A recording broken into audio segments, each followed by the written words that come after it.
po sa atin, ano po, o what is boredom, mga kapatid? Ano ba itong tinatawag na pagkainip?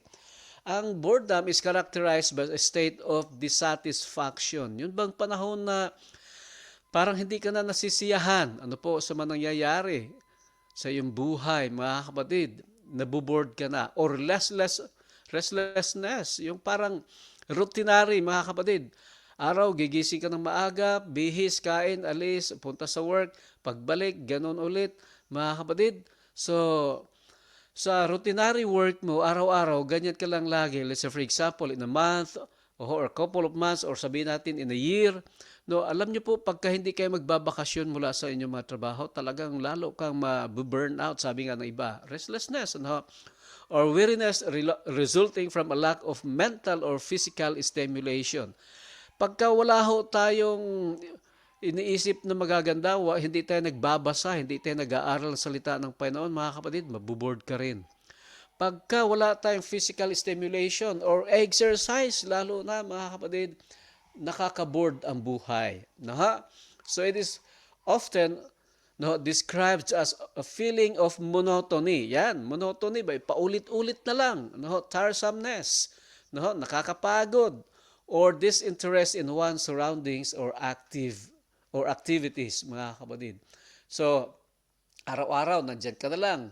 No, walang nagbabago for a years o sabihin natin maraming mga taon na, nandyan ka lang lagi. No, walang nagbabago sa iyong surroundings o sa iyong mga gawain, mabuboard ka. No, lalo na kung lagi ka lang nasa bahay, mga kapatid. So ano po ang mga sanhi ng boredom? Actually, mga kapatid, marami. Pero meron lamang pong ilang bagay na nais ko pong pansinin. Una, no, lack of motivation, no, or freshness in the environment. Mga kapatid, yung bang parang wala ka ng motivation na gumawa. Ano ho? Kaya mabuboard ka.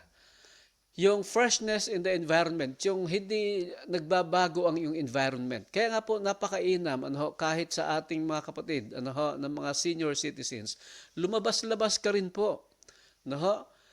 Lumanghap ka ng tawag dito, mga fresh air, ano ho, sa labas. Kahit po ang bahay mo ay naka-aircon, hindi po mainit, no ho, kailangan mo pong lumabas, magpaaraw ka kasi sa tutulang mga kapatid, yun pong mga taong hindi po masyado nasisikatan ng araw ay meron pong tendency tumaas ang yung LDL. Ano po yan? Yung bad cholesterol. Natutunan ko yan doon sa anak ko. Ano?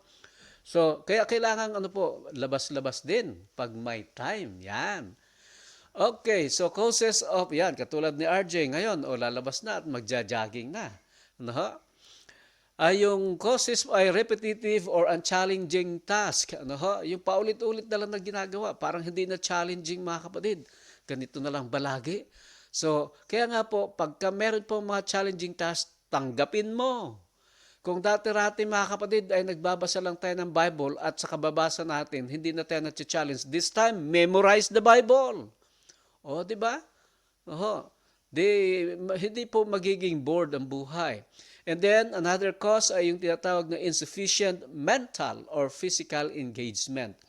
So, alam niyo po sa ngayon sa pag-aaral, kapag ka ang isip daw po ay active, yung mentally active po, ay mas malayo po ang tsansa na magkaroon po ng dementia or Alzheimer's disease.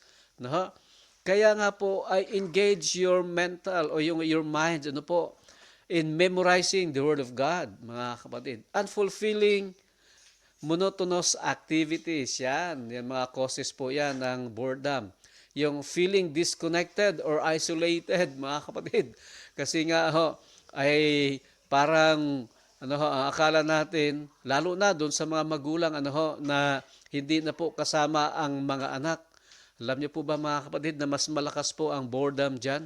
No, ay yung feeling mo, inabandon ka na ng mga anak mo, iniwanan ka na, hindi ka na dinadalaw, hindi ka na binibisita, mga kapatid, ay talaga dumarating din po yan. Mismatch between one's interest and the current situation. Yung iba po, ay sabi nila, no, nag-work sila sa isang trabaho na hindi naman yun ang kanilang linya.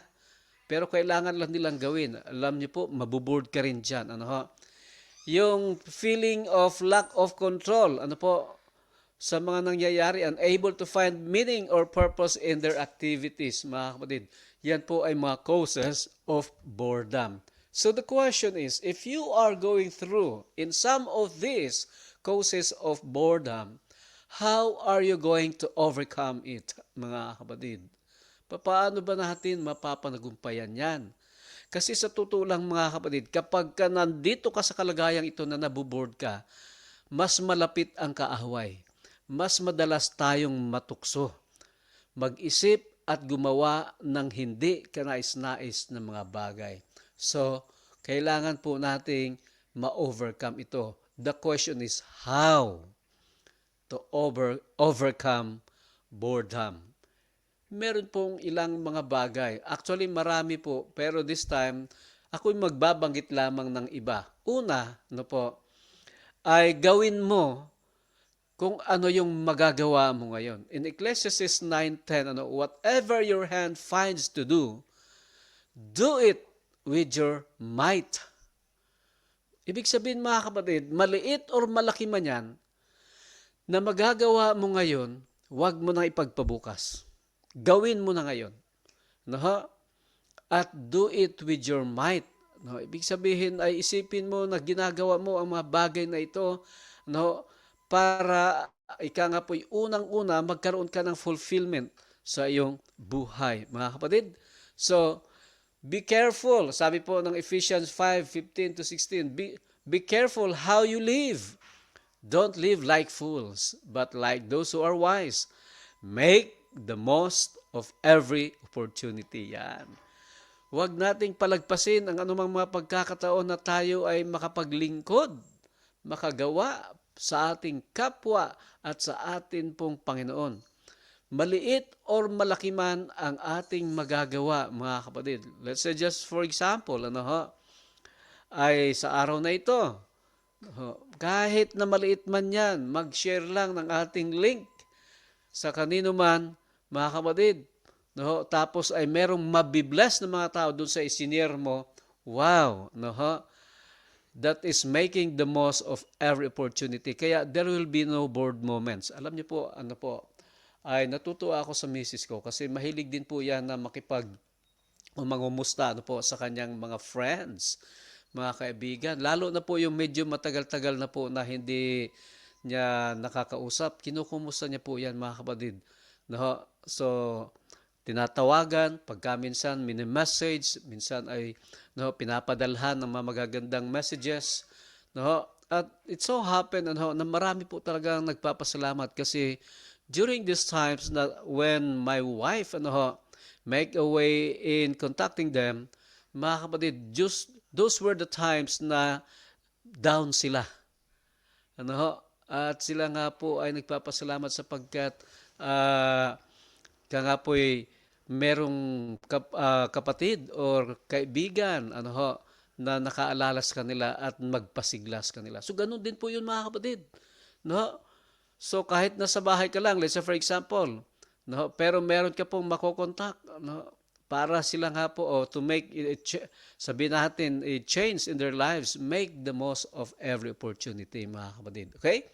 And we have to do our work with passion. Ano man po ang inyong ginagawa.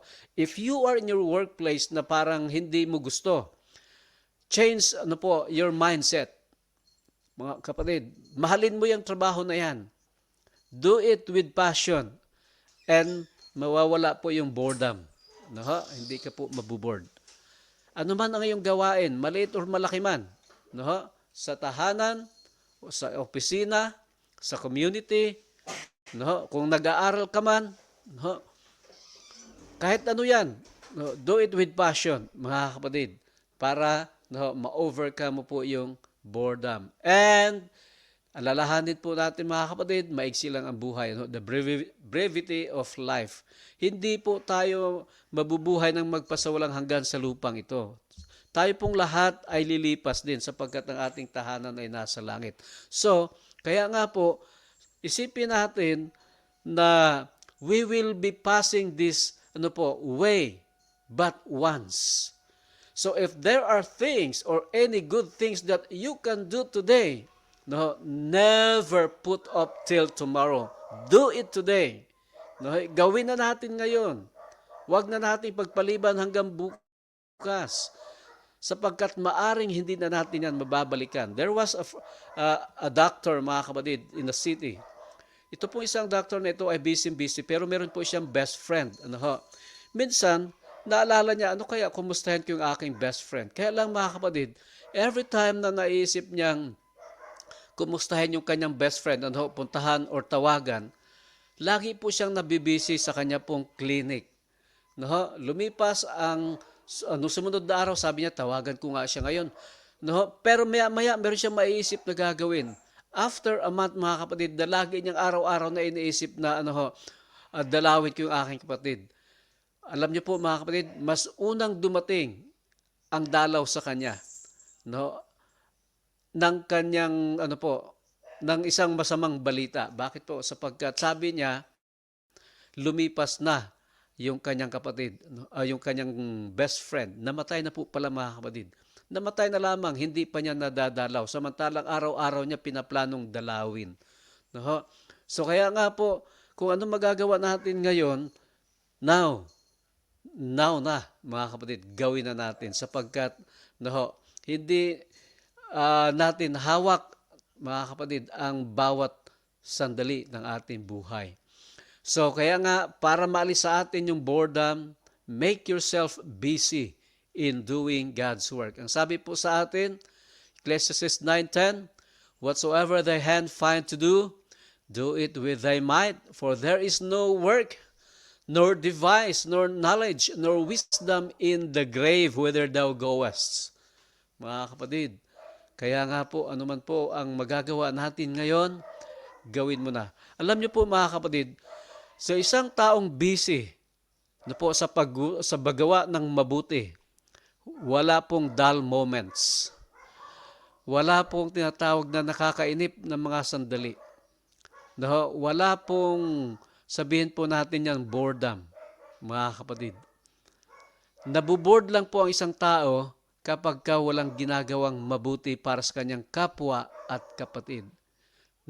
Kaya nga po ang sabi sa atin in Galatians 6:9, let us not become weary in doing good, for at the proper time we will reap a harvest if we do not give up. Amen?